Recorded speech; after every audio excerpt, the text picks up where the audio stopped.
नमस्कार बच्चों, आज हम त्रैमासिक परीक्षा 2022-23 विषय गणित का कक्षा 10 का देखेंगे पेपर। ये इसमें का टाइम है 3 घंटे है। पूर्णांक हमारा 75 नंबर का है। पहला प्रश्न है, सही विकल्प चुनकर लिखिए। इसका पहला है n² - 1 8 से विभाज्य होगा यदि। इसका उत्तर क्या है हमारा, एक पूर्णांक है, एक प्राकृत संख्या है, एक विषम पूर्णांक है, एक सम संख्या। इसका उत्तर एक विषम पूर्णांक हो जाएगा। दूसरा है, एक द्विघात बहुपद जिसके शून्यक -3 और 4 हैं होगा, क्या होगा, ये वाला x² - 2 - x - 2 - 6 होगा।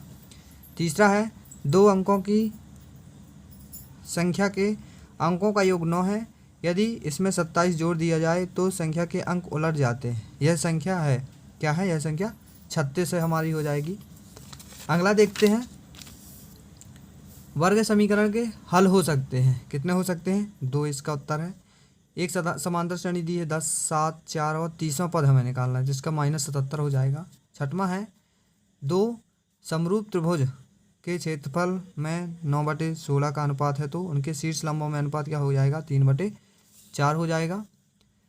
दूसरा है, रिक्त स्थान भरिए। यदि दो त्रिभुज के संगत कोण बराबर हों तो वे त्रिभुज क्या कहलाते हैं, समरूप कहलाते हैं। इसका उत्तर ये हो जाएगा। दूसरा है, जब किसी अनुक्रम के पदों को किसी नियम द्वारा लिखा जाता है तो इसे श्रेणी कहते हैं। कौन सी श्रेणी, इसे श्रेणी कहते हैं। ये इसका उत्तर हो जाएगा। तीसरा है, वर्ग समीकरण ax² + bx + c में व्यक्त का जो d है क्या होता है हमारा, b² - 4ac होता है। अगला है चौथा, जब किसी समीकरण निकाय का कोई हल होता है जब निकाय संगत निकाय कहलाता है। क्या कहलाता है, संगत निकाय कहलाता है।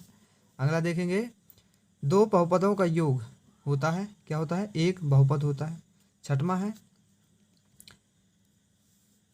संख्या से संबंध प्रत्येक अभाज्य गुणनखंड की सबसे बड़ी घात का गुणनफल लघुत्तम समावर्तक कहलाता है। क्या कहलाता है, सबसे बड़ी घात का गुणनफल लघुत्तम समावर्तक, और सबसे छोटी घात का गुणनफल क्या कहलाता है हमारा, महत्तम समावर्तक कहलाता है।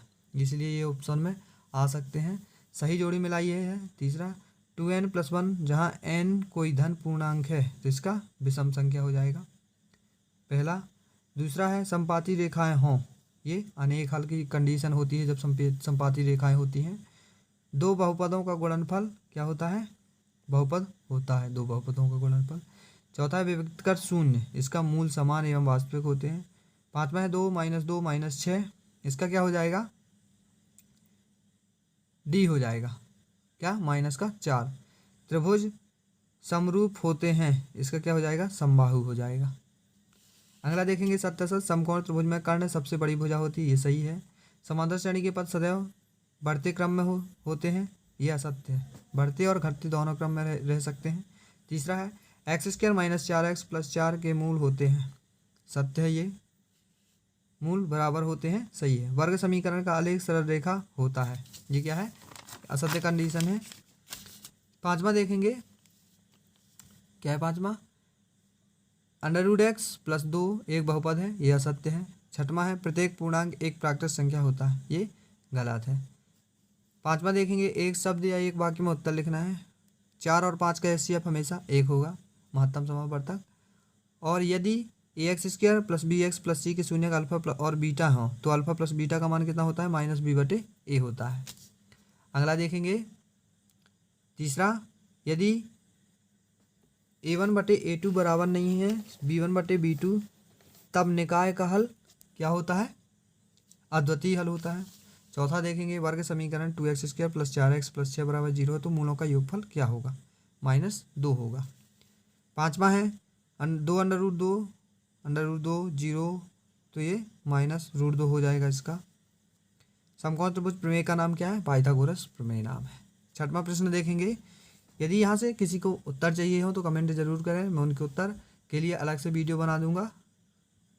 छठवां है, त्रिभुज ABC समरूप है त्रिभुज DEF और इनके क्षेत्रफल क्रमशः 64 वर्ग सेंटीमीटर और 121 वर्ग सेंटीमीटर है। यदि EF बराबर 15.4 सेंटीमीटर हो तो BC ज्ञात करना है। आधारभूत अनुपातिक प्रमेय का कथन लिखना है, इसके अथवा में। सातवां है, ax² + bx + c a बराबर नहीं है 0 का आलेख कैसा होगा, ये बताना है, किस प्रकार का होगा। इसके अथवा में, शून्यक किसे कहते हैं। आठवां प्रश्न देखेंगे, निम्नलिखित को अभाज्य गुणनखंडों के गुणनफल के रूप में व्यक्त कीजिए। ये है 156 और 140 को अभाज्य गुणनखंड के रूप में व्यक्त करना है। अथवा में इसके दिया है, जांच कीजिए कि क्या किसी प्राकृत संख्या n के लिए संख्या 6 की पावर n अंक पर 0 पर समाप्त हो सकती है, ये बताना है। 9वां प्रश्न देख लेंगे। आफ्ताब अपनी पुत्री से कहता है, 7 वर्ष पूर्व मैं तुमसे 7 गुनी आयु का था, अब से 3 वर्ष बाद मैं तुमसे केवल 3 गुनी आयु का रह जाऊंगा। इस स्थिति को बीजगणित रूप में व्यक्त करना है। ये हो गया। इसी तरह इसके अथवा में दिया है 5 पेंसिल एवं 7 कलमों का मूल्य ₹50 है, जबकि 7 पेंसिल 5 कलमों का मूल्य ₹46 है। एक पेंसिल और एक कलम का मूल्य ज्ञात करना है। 10वां प्रश्न देखते हैं। द्विघात समीकरण दिया है, ये इसे द्विघात समीकरण मतलब बनाना है। इसके अथवा में है गुणनखंड विधि से हमें द्विघात समीकरण को मूल निकालना है। ये दिया है समीकरण x² - 3x - 10 = 0। 10वां है a बराबर दिया है 10 और सर्वंतर हमारा d दिया है, तो हमें प्रथम 4 पद निकालना है, निकाल सकते हैं। इसके अथवा में है निम्नलिखित एपी के लिए प्रथम पद और सारवंतर निकालना है। ये श्रेणी दी है, इसका प्रथम पद निकालना है और सारवंतर निकालना है।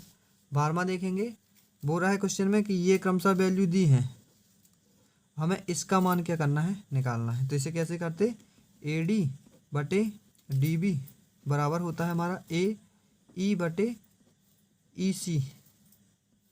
इसमें वैल्यू रख देंगे 1.5 3 बराबर 1 सेंटीमीटर बटे इसका मान निकालना है, तो हमें x मान लेंगे, तिर्यक गुणा करके यहाँ से x का मान निकाल लेंगे।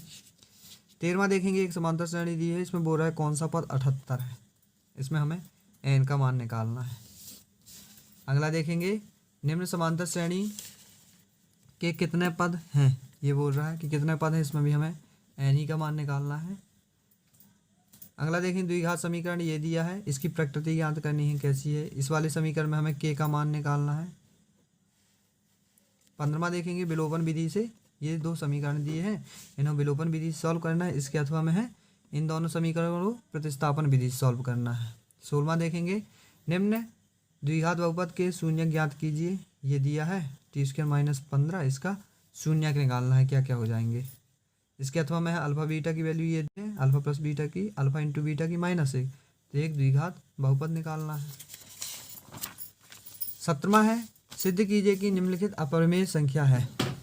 इसके अथवा में ये दिया है, ये दोनों में से कोई भी कर लेंगे। 18वां है, इसको हमें भाग देना है इससे, मतलब x² - 2 का भाग देना है x की पावर 3 - 3x² + 5x + 3 से, और हमारा उत्तर आ जाएगा। 19वां है, ऐसी 2 संख्याएं ज्ञात कीजिए जिनका योग 27 हो और गुणनफल 182 हो, तो हमें वो संख्याएं ज्ञात करना है। इसके अथवा में है ये वाला, 3 वर्ष पूर्व रहमानी की आयु का व्युत्क्रम अब से 5 वर्ष आयु के व्युत्क्रम का योग 1/3 है, उनकी वर्तमान आयु निकालना है। 20वां क्वेश्चन देख लेंगे, ये बताना है या इसके अथवा में ये हमें सिद्ध करना है। 21वां क्वेश्चन देख लेंगे, 8 के प्रथम 18 गुणजों का योगफल निकालना है। एक श्रेणी दी है, इसका 20वां पद निकालना है, 4 नंबर का प्रश्न है। 22वां प्रश्न देख लेंगे, 2 संपूरक कोणों में बड़ा कोण छोटे कोण से 18 डिग्री या देखें, उन्हें ज्ञात करना है। इसके अथवा में है, यदि हम अंश में 1 जोड़ दें, हर में 1 घटा दें, तो भिन्न 1 बदल जाती है। यदि हर में 1 जोड़ दें, 1/2 हो जाती है, वह भिन्न निकालना है। 23वां देखेंगे, निम्न समीकरण को रैखिक समीकरण युग्मों में बदलकर हल करना। ये दिए हैं 2 समीकरण, इन्हें सॉल्व करना है। इसके अथवा में भी ये 2 दिए हैं, इसे हल करना है। इस प्रकार हमारे 23 के 23 पूरे क्वेश्चन होते हैं।